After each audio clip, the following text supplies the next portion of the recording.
Everyone wants to create some kind of change in their lives. Exercise more, eat healthier, reduce stress, spend more time with their friends. Yet, very few actually succeed in changing things according to their desires. Now, why is that? Most people feel it must be their own fault. In Tiny Habits, Stanford behavior scientist BJ Fogg says it rarely is.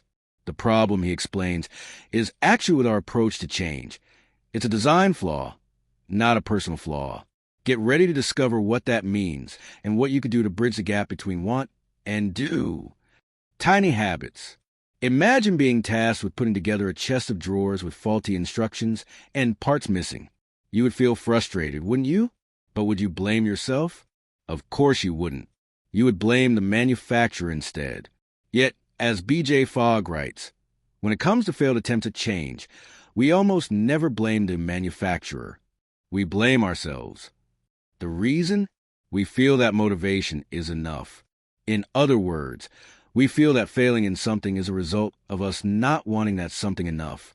But that, right there, is the problem, the mindset itself. With the right mindset and the right approach, building habits and creating positivity isn't difficult. It's actually fairly easy. To be able to design successful habits and change your behaviors, you should do the following 3 things. 1. Stop judging yourself. 2. Take your aspirations and break them down into tiny behaviors. And 3. Embrace mistakes as discoveries and use them to move forward. This is the starting point of BJ Fogg's Tiny Habits process, a system based on how human psychology really works. Boiled down to a single sentence, its essence can be formulated thus.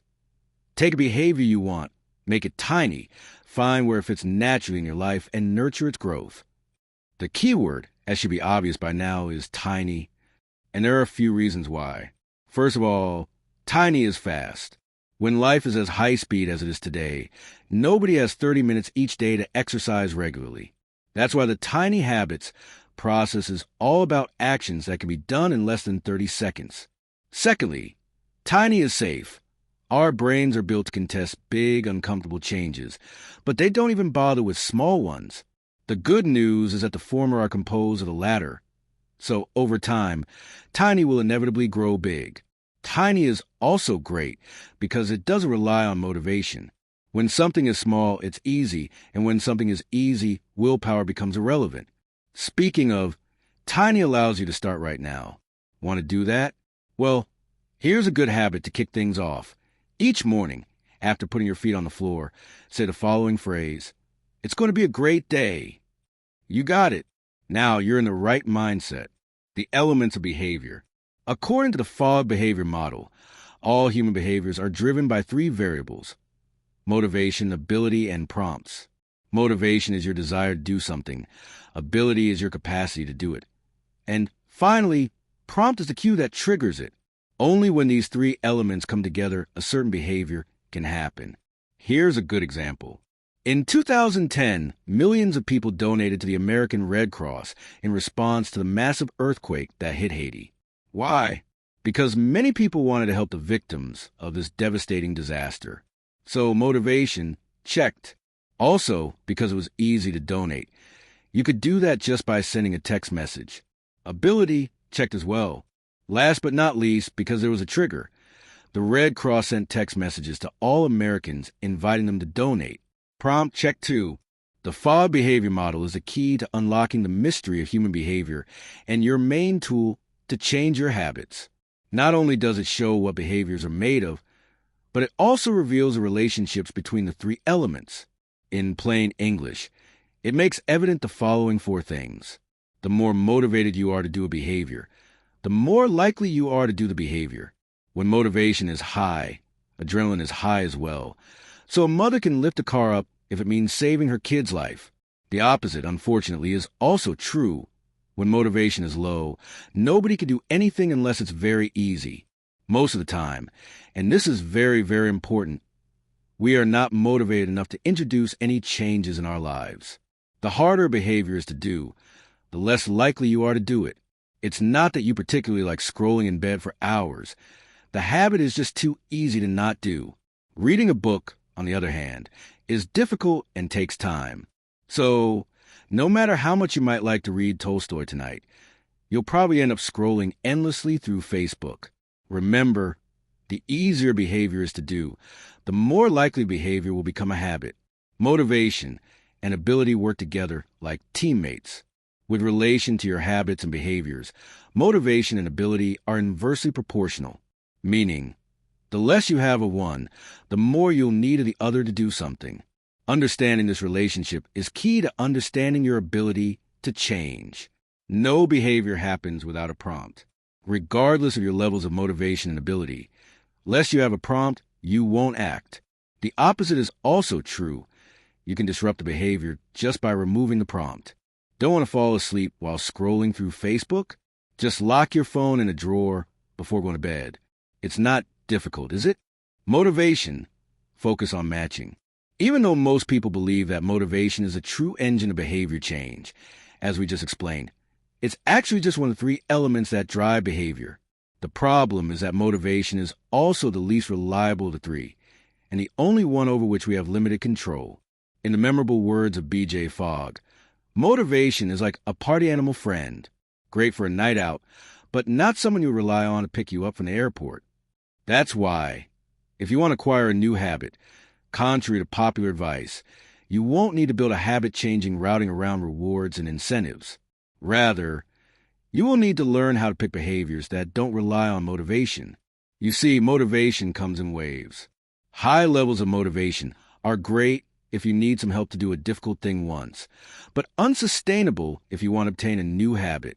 In other words, motivation might help you keep all 10 of your New Year's resolutions on January 1st, but you'll need a lot more than motivation to keep them throughout the month, let alone the year. As you know full well from experience, shifts in motivation happen quickly. You want to buy a Santa hat badly on Christmas Eve, but on December 26th, it's the last thing on your mind. If your motivation endures, say, you always want to look good to your friends, then it's not really motivation, but an aspiration. Aspirations are usually good things, but unless you learn to control them, they might start controlling you. That brings us to the first step of behavior design, Fogg's 7-step process to transforming your life. The first 3 steps of behavior design are designed to help you outsmart your motivation. Start by getting clear on your aspirations. Ask yourself, what do you want? What is your dream? What do you want to achieve? Next, start exploring behavior options by drawing a mind map. Write your aspiration in the middle of your diagram, and then start listing associated ideas and behaviors. Finally, match yourself with specific behaviors. Don't just do what worked for someone on YouTube or a friend. Rather, do what you think you can, what you know you want to do, and what you're sure will help you toward your aspiration. Fogg calls behaviors which meet these 3 criteria golden behaviors. Find them easily using a matrix map. Ability, easy does it. There are many reasons why one innovation might fade into obscurity, while another, quite similar, might take over the world. Talent, vision, money, and luck are mentioned quite often. What isn't is simplicity. Google is more successful than Yahoo, among other things, because it is simpler and because it is only simplicity that can change behavior. Despite this, most people approach change with that old mantra in mind. Go big or go home. So, rather than start with a single push-up, they sign up for gym memberships and spend a lot of money on equipment. The problem is, we aren't built to change abruptly and in giant leaps. Not that we can't, but it isn't the optimal way.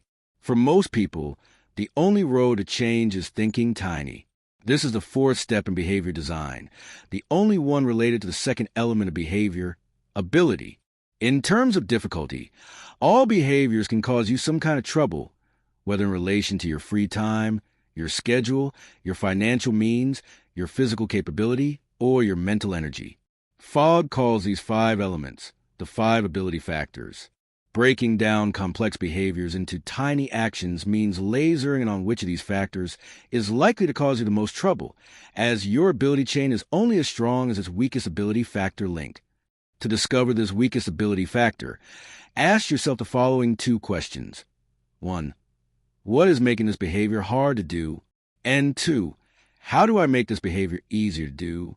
There are, essentially, 3 approaches to making a behavior easier to do.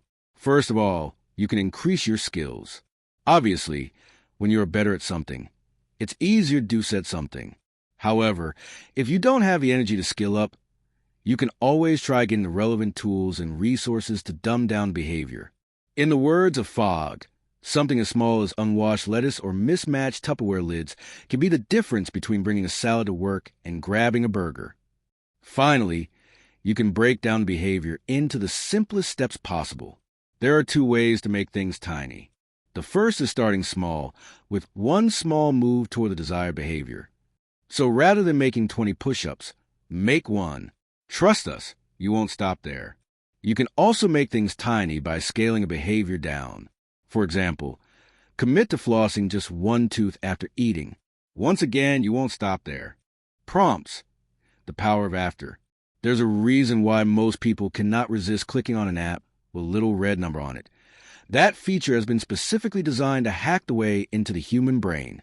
That red number is a prompt, just like the green light on the traffic lights or the smoke alarm installed at your office. Whether natural or designed, prompts are the invisible drivers of our lives. And they always say the same thing: do this behavior right away. Literally no behavior ever happens without a prompt, regardless of motivation or ability. That can often be a bummer in life, but it can also be a game changer. Namely, sometimes all you have to do to disrupt a bad habit is to remove the prompt causing it. Even better, merely finding a good prompt can help you acquire a good habit.